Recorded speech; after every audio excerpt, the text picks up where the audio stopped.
ආයිබෝවන් යාළුවනේ අපගේ ප්‍රභා passion YouTube නාලිකාවට ඔබව සාදරයෙන් පිළිගන්නවා. මම ඔයාලට අද කියා දෙන්න අදහස් කරගෙන ඉන්නේ අම්බ්‍රෙල්ලා ස්කර්ට් එකක් කොහොමද කපා ගන්න කියලා. ඉනට රැලි සිටිනසේ කපා ගන්න විදිහ තමයි මම අද කියා දෙන්න හදන්නේ. මේකේ මම ගොඩක් තීරි කොටස් කියා දෙන්න හිතාගෙන ඉන්නවා. අපි බලමු කොහොමද මේක සකස් කරගන්නේ කියලා. මම මේක අවුරුදු 5ක චූටි දුවෙක්ගේ මිමි අරගෙන තමයි කරන්නේ. ඔයාලට පුළුවන් ඔයාලගේ ඕනම මිම්මක් මේ ආකාරයට සකස් කරගෙන කපලා මහ ගන්න. අවුරුදු 5ක චූටි දුවෙක්ගේ ඉන වෙනවා අඟල් 22ක්. සාය සඳහා උස වෙනවා අඟල් 12ක්.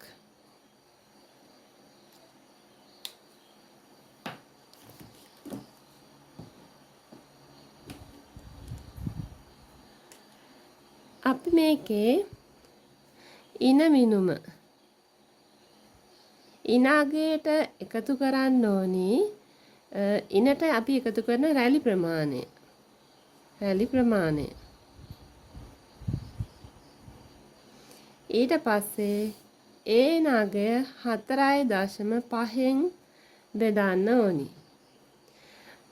ඒන උත්තරයට සායේ උස එකතු කරන්න ඕනි.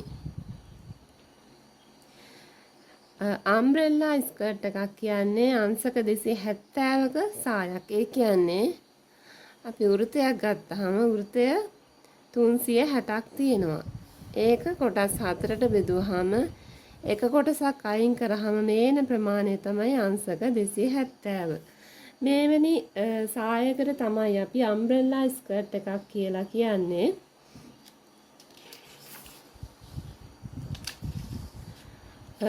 තව සූත්‍රයක් තියෙනවා. මෙම විදිහට නැතුව උකුල අගය 4.5න් බෙදලා ඒකට සාය උස එකතු කරලා ගන්නත් පුළුවන්. මම මෙන්න මේ ආකාරයට තමයි කියා දෙන්නේ. අපි බලමු සූත්‍රයට දාලා මේ ඉන සහ උස ප්‍රමාණ. ඉනාගේ මගේ අඟල් 22යි. රැලි සඳහා මම අඟල් 4ක් එකතු කරනවා. මේ ඉන ප්‍රමාණය 4.5න් බෙදනවා. එතකොට මට එනවා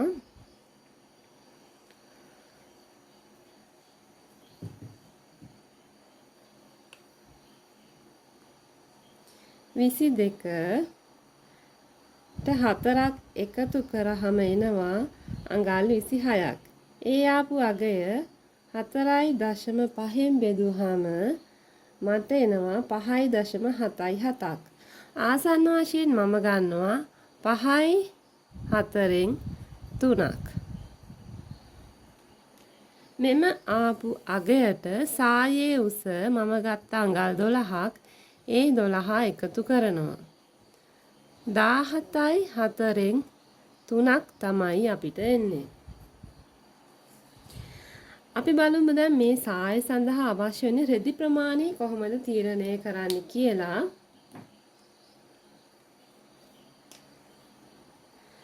දාහතයි 4න් 3 වැඩි කරනවා 4න්.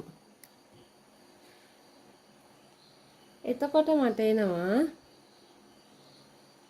17යි 4න් 3 4න් වැඩි කරාම මට එනවා අඟල් 71ක්. මේ ආපු අඟල් 71 අඟල් 36න් බෙදනවා. මොකද අපි බලන්නේ 36 පළල රෙදි කොපමණ ප්‍රමාණයක් අවශ්‍යද කියලා. ඒක 36න් බෙදුවහම මට එනවා 1.97ක්. ඒ කියන්නේ ආසන්න වශයෙන් මට අවශ්‍ය වෙනවා යාර දෙකක්. 36 පළලින් යාර දෙකක් අවශ්‍ය වෙනවා. අපි බලමු දැන් මේ සාය කොහොමද සකස් කරගන්නේ කියලා. මේ 5යි 4න් 3 තමයි ඉන සඳහා එන අගය රැලි සහිතව මේ 12 තමයි සායේ උස.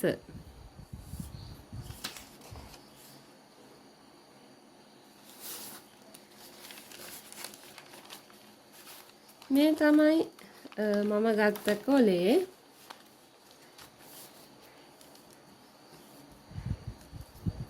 මේ කොලේ ගානට 4ට බෙදලා අපි දැන් මේ කොලෙම වෘතයක් කැපුවාම කොලෙම රවුමක් කැපුවාම අපිට එන්නේ ෆුල් ප්ලේයර් සායක්. දැන් අපිට ඕනි අංශක 270ක්. ඒ කියන්නේ අම්බ්‍රෙලා ස්කර්ට් එකක් කොහොමද කපාගන්නේ කියන එක. එතකොට අපි අංශක 90ක ප්‍රමාණයක්. ඒ කියන්නේ මෙන්න මේක කොටුවක් අපි කපලා ඉවත් කරන්න ඕනි.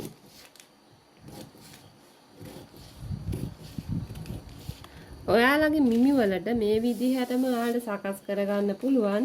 ඔයාලා මූලික තීරියක දැනගෙන හිටියාම ඔයාලට ඕනම මේ ආශ්‍රයෙන් කළ හැකි ඕනම නිර්මාණයක් තනියම කරගැනීමේ හැකියාවක් ලැබෙනවා. දැන් මම මේ කොටස ඉවත් කරා. එතකොට මට එන්නේ මෙන්න මේ ආකාරයට අංශක 270ක ප්‍රමාණයක් වෘතයක් ඇඳහම.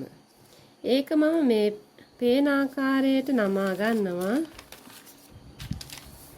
මෙහෙම නමනවා.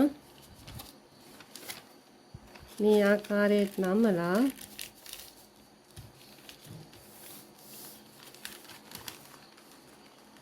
මෙහෙම නමා ගන්නවා. දැන් ත්‍රිකෝණයක් අපිට ආවා. දැන් අපි මුලින්ම ලකුණු කරන්නේ අපි මේ හොයාගත්ත ඉනාගය 5.43 5.43 මේ මම ලකුණු කරනවා වගේ ලකුණු කරගෙන යන්න ඕනි. 5.43 සායේ උස මට ආවේ අඟල් 12යි. ඒ අඟල් 12 ඔයාලා කැමති නම් මෙතන ඉඳන් මේ ආකාරයට අඟල් 12 ලකුණු කරගෙන යන්නත් පුළුවන්. නැත්නම් මෙතන මුල්ලේ ඉඳන්ම 17යි 4න් 3 17යි 3 කාල මේ ආකාරයට ලකුණු කරගෙන යන්නත් පුළුවන්.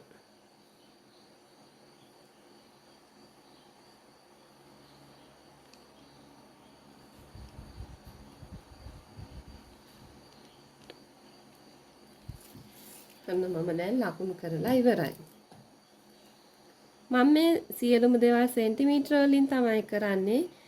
මෙම අගයක්ම දාලා වලට අඟල් වලින් කරගත්තාම අවුරුදු 5ක දරුවෙක්ගේ අම්බ්‍රෙල්ලා සායක් ඔයාලට කපා ගන්න පුළුවන්. ඔයාලගේ ඉන මිනුම සහ ඔයාලගේ සාය උස අරගෙන ඔයාලගේටම අවශ්‍ය විදිහට සාය නිර්මාණය කරගන්නත් පුළුවන්.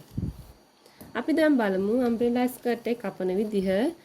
යට වාටිය සඳහා අඟල් භාගික මැහුම් වාසි මම මේ ආකාරයට තියනවා.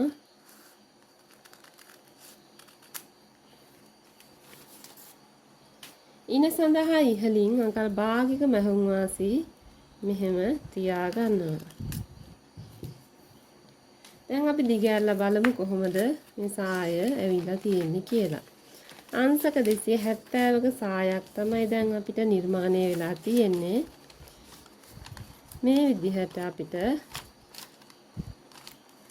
මහගත්තාම මේ ආකාරයේ සායක් එනවා. ඉනට රැලි සහිතව අපිට එනවා. ඔයාලට ඊට පස්සේ පුළුවන් ඉහළින් වෙස්ට් බෑන්ඩ් එකක් අල්ල ගන්න පුළුවන්. නැත්නම් ගවුමකට සායක් විදිහට අපිට නිර්මාණය කරගන්න පුළුවන්. එහෙමත් නැත්නම් අතක් විදිහටත් අපිට මේක නිර්මාණය කරගන්න පුළුවන්. ඔයාලට මේක ඇඟේ ඉනේ ගානටම නිර්මාණය කරගන්න අවශ්‍යයි නම් ඒ සඳහා අපි යොදාගන්නේ මෙන්න මේ සූත්‍රය. ඉන මිනුම බෙදනවා 4.71. මෙම අගයට අපි උස එකතු කරාම අපේ ඉනේ ගානටම මේ සාය නිර්මාණය කර ගැනීමේ හැකියාවක් තියෙනවා. මම අම්බ්‍රෙලා ස්කර්ට් එක කපා ගන්න විදිහ තමයි අද කියා දුන්නේ. මම හිතනවා ගොඩක් දැනුම මේ ආශ්‍රයෙන් ලබා ගන්න ඇති කියලා. මගේ මේ වීඩියෝ එකට ඔයාලා කැමති නම් මාව මට ලයික් එකක් දාන්න, ෂෙයා කරන්න. ඒ වගේම තාමත් මාව සබ්ස්ක්‍රයිබ් කරලා නැත්නම් විතරක් සබ්ස්ක්‍රයිබ් කරන්න.